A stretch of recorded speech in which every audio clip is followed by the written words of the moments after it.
All right. We talked with Stephen Jacoby about where we're at with the tariffs, and I see the Post newspaper this morning, Trump's $900 million tariff sting. Everyone is copying it, every country around the world. We are grouped with a number of countries that have the lowest new tariff, 10%, but it doesn't seem to have much rhyme or reason to it when you look at the bilateral trade exchange between New Zealand and America, except they're trying to restore the balance of trade by dollar amounts. What is our response to this? We can scream it's not fair, it doesn't make sense, but at the end of the day, we are dealing with one of the two world superpowers here. To figure out where to next for New Zealand on the tariff issue, we're joined now by the Trade Minister, Todd McClay. Minister, good morning. Thank you very much indeed for joining us. Sean, good morning. And I've been to Kiritau. I've caught fish there. It's a great place. It is. Very well. Look, was this kind of what we expected, better or worse? Well, look, I think it's the best of the worst case situation. As you just mentioned, we've come in at the lowest tariff rate of any of the countries, 10%. Some economies similar to ours, Australia, the same. There are others around the world, from China through Southeast Asia, certainly the European Union, where it's much, much higher. They will be a lot less competitive in that market than New Zealand exporters. And in fact, I noticed in some of the papers, a few of the exporters saying they think they may, as a result of that, sell a bit more in that market. But tariff rates are not good for trade, and, it's not good for New Zealand. It puts up the cost of our goods in those markets, although I think that in this case, it is the US consumer that's going to bear the brunt, the majority of the brunt of that, not necessarily the New Zealand exporter. Okay, will it affect volumes? Second largest trading partner, will it affect volumes of how much we put into that market?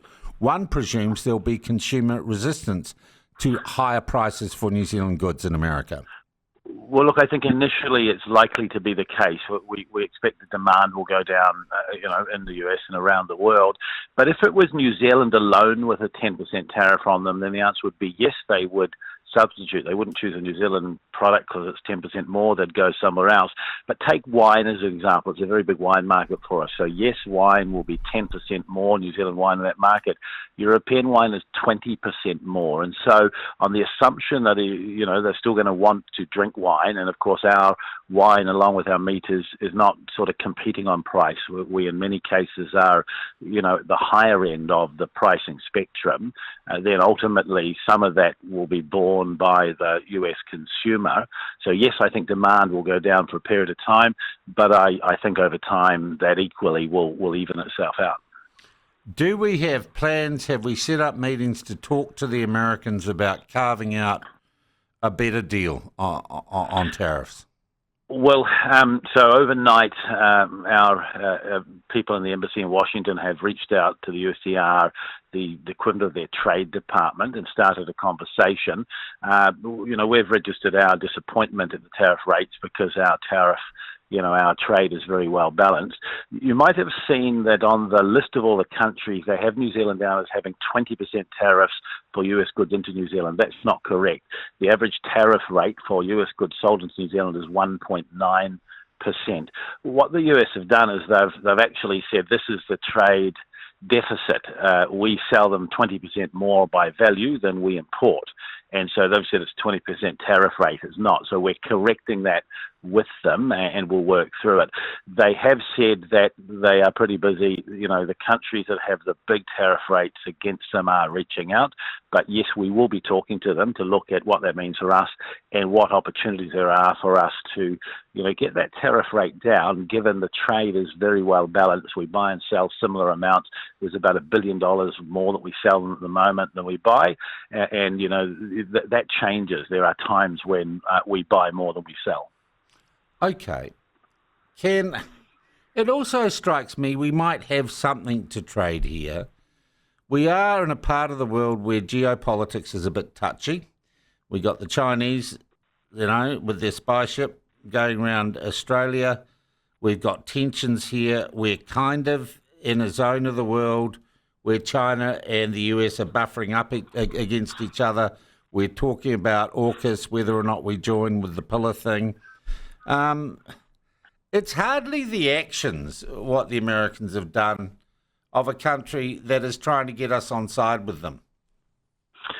Well, so yes, although they've made a decision that they're going to put in place a different type of tariff regime. The whole world will pay 10%. Many others will pay more. Australia has a free trade agreement with the US, so their tariff rates are zero. They too are paying 10%.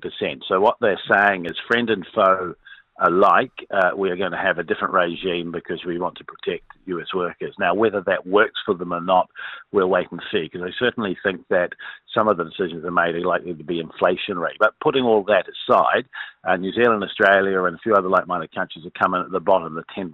We're not facing 20 or 30 or 40% tariff rates as others are. So, tariffs are in different parts of the world. If you take the European Union, where we have a free trade agreement, we will always, under that agreement, face tariffs on beef and dairy and things like that. And largely, some of those tariffs are larger than what we now face into the US. So tariff rates, so they're not being the meanest trading partners we've got, is what you're telling me. Yeah, well, they've decided that rather than being very low tariff regime, they're putting 10% in as a minimum. Look, we don't think that's a good idea, and it will be harder for New Zealand exporters. But all of the exporters I've spoken to, the major ones, have said they still have opportunity in that market, and some of them think, compared to other exporters, they could do quite well. All right. Do we also start looking to diversify our trade, to sell the goods we might be selling in there to other places? If we get a free trade deal with India, can that replace some of the difficulties we might experience in the US market? China, for example, no tariffs with China. Do we simply look elsewhere for someone who gives us better terms? Well, we've actually always done that. I mean, the current government has a strategy of and.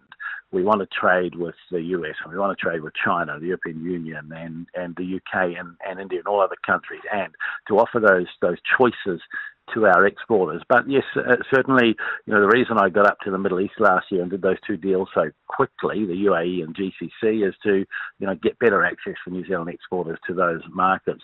India, where we launched just 2 weeks ago, when, the Prime Minister and I were up there, 1.4 billion people. That's a big opportunity for us if we can crack that. So the answer is yes, we've got to keep opening the door, leveling the playing field, so New Zealand exporters have choices, and they have to make decisions as to risk and where they want to put their effort. The government shouldn't do that, because governments often are not good at that, but we will work with them on all of these things. Just to give you one example around how the tariffs work, though. So in India, New Zealand wine exporters face a 150% tariff on wine.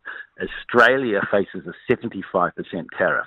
75% is still very high, but they are selling more Australian wine there, because they only face 75%, and our guys are priced out of the market. So the point is that tariff rates are not good for trade, but where you have a lower tariff rate than somebody else, you have an advantage. And into the US at 10%, we have the same or lower tariff rate than every other country in the world, so which means we're not worse off. It's relative, that's right. All right, look, also what happens when a story like this breaks, we get a lot of armchair experts, and I've had a few this morning. Someone called Karen has texted me and says, elephant in the room, Sean, Auntie Jacinda imposed a 15% tariff on the US. Is that true or not?